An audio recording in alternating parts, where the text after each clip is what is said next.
Flake with the Joyful Flakes podcast, and today we're going to talk about 3 tips on finding happiness just in your everyday life. So, Sam and I have been married for 20 years. We have 4 kids.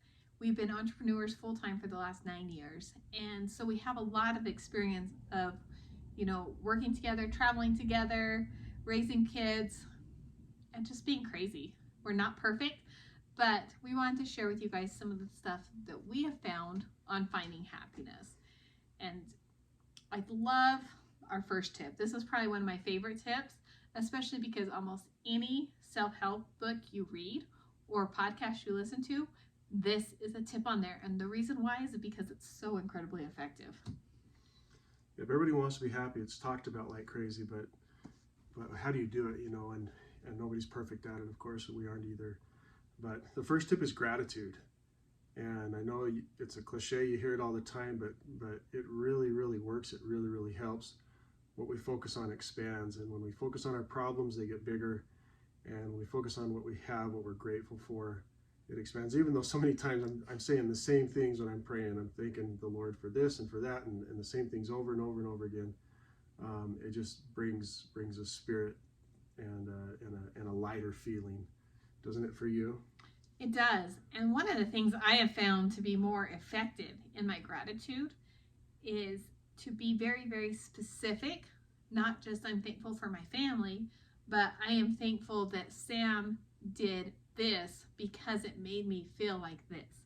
And when you can be very, very specific about what you are thankful for and the reason why, it implements that. So I've been doing a challenge where I've been writing stuff in my gratitude journal and just little tiny notes.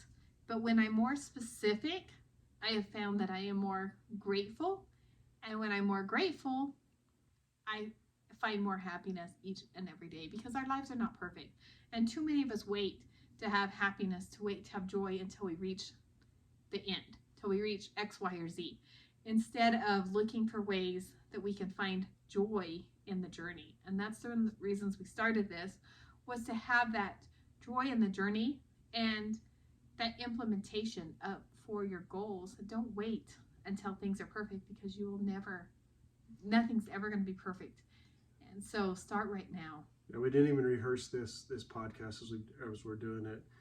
One thing I think would help our audience a lot, Vandy, is let's talk about a few specific things we're grateful for. What are some things specifically that you're grateful for that help them, give them ideas, and then I'll say a few as well.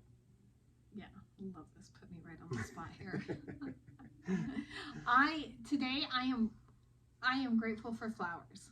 I am grateful for the beauty, especially in the spring and the summer. We're wrapping up into the fall, but I walked outside into our flower garden, and just the variety of colors, the variety of shapes and smells, and then it's also fun to see all of like the bees and the butterflies all summer long buzzing out there.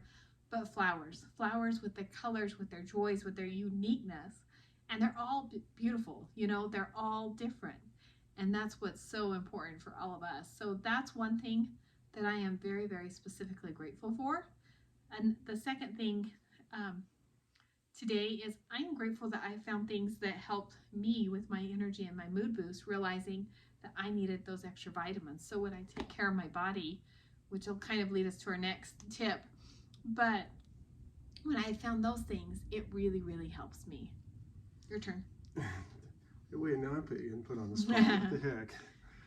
No, I love what you talked about flowers and being outside, because that reminded me, I was mowing the lawn today, and I was like, first thinking, I got to get this done. Oh, my kids, they're always busy, too busy. They don't have time to do it. I just went and did it, and I really enjoyed it. I forgot how much I love being outside. Sometimes we get doing a lot of stuff inside with our business, and it was so nice to get outside, to get out in nature. I don't know, there's something about that grounding and being in nature, and it feels good, which also lead to our next one, what that you're going to talk about. But and then the other thing is I made a poor choice yesterday in something I put inside my stomach, and so I didn't sleep good last night, and I'm so grateful that we have something that really helps with energy, because I'm feeling a lot better now that I drank it. But So I'm grateful for vitamins, minerals, things like that, and nutritional, products that really can help when you make stupid choices. Yeah, don't stay up on that. So go ahead and talk about our next topic. The next one is movement. Emotion is tied to the motion of your body, and you really can change your emotion by getting your body in motion. And this one, I am not like a super exercise person, so it's a challenge for me to exercise. And the other day, someone said something, and it really just kind of shifted in my thing. It says we go and exercise because we love our body. We don't exercise because we hate our body and we want this perfect, society thing of the shape. But we exercise, we move because we love our body. We stretch because we love our body. We want to be in tune with that. And I've noticed that when I do that regularly, it is a mood boost. It does increase my happiness. Probably the same for you. Yeah, it's hard a lot of times. I mean, I grew up where I was doing more athletic things, but as I got older and had kids and responsibilities of marriage and family, is just sometimes it's easy to get down and depressed and distressed, and the last thing you want to do is actually, you don't even feel like doing other things sometimes. So, but once you do it, it's like so many things in life is just like just starting, not feeling like it. If we only did the things when we felt about it, we would never do anything. But just starting and moving and start doing something. Today, like mowing the lawn, like I'm really glad I did that. It felt really good.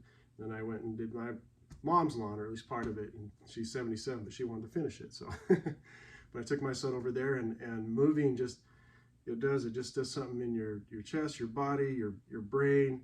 It gives you energy. It's crazy that moving could give you energy, but it really does. It really does. And now the third tip I really, really like, because it's moving in to find happiness every day, is to connect with other people.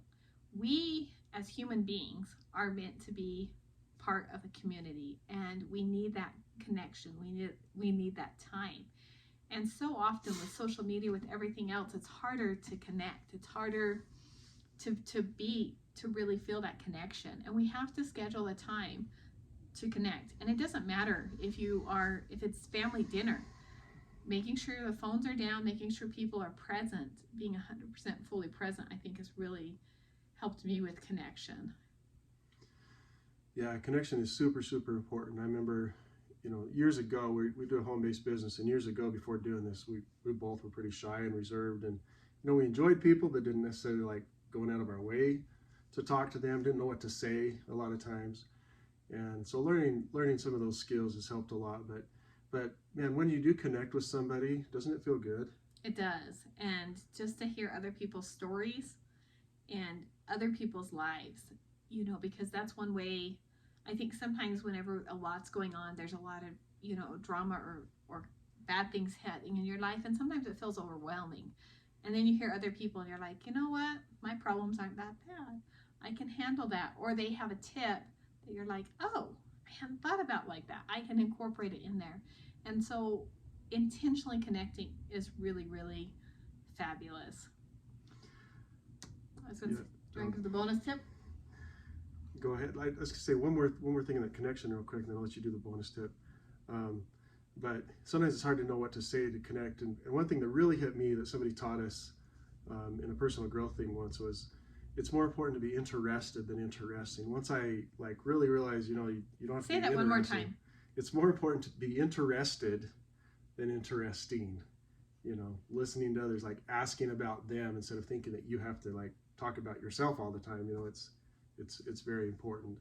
But that'll help you connect, which also help with the happiness factor. So, all right, we got a bonus tip she's going to share with you real quick. Okay, if you want to 10 times your happiness, is do something kind for others. Scatter kindness like confetti, you guys. When we are kind to others and do something unexpectedly kind, it really is such a huge mood boost and such a huge motivation that it's one of those underutilized things that I think people forget about when they're trying to be happy, is they need to really stop and look outward and connect with others. And then those little tiny things. A friend of ours shared a story where she ran into somebody that she hadn't seen in years. And he shared that One time she offered him a popsicle when they were doing a service project, and he still remembered that simple little act of kindness that she had done. And that's what he thought about whenever he thought of her, because that little act of kindness had touched him in a way that she didn't even know. And so that's one of the things, is those little acts of kindness, you may never know what it touches somebody else. Yeah, I was listening to an audible today too about a man who was teaching a group of people, and he said that when we compliment somebody, how much we hold on to that. And he talked about a daughter who had sent her mom a note when she's saying, "Hey mom, thanks so much for all you've done for me. I really appreciate it." And it was 6 years later, and his mom was showing this man that note. She carried it in her purse. To the daughter, it probably wasn't that big of a deal, but to the mom, it meant everything. So scatter kindness. That's the 10 times bonus tip right there. That's a challenge. So thank you guys for listening. We are Sam and Mandy Flake with the Joyful Flake podcast, finding joy in the journey. I hope these 3 tips have touched you and inspired you and blessed your life today. Remember, it's not just about the destination. It's the journey. That's why we're calling it Joy in the Journey. So thank you.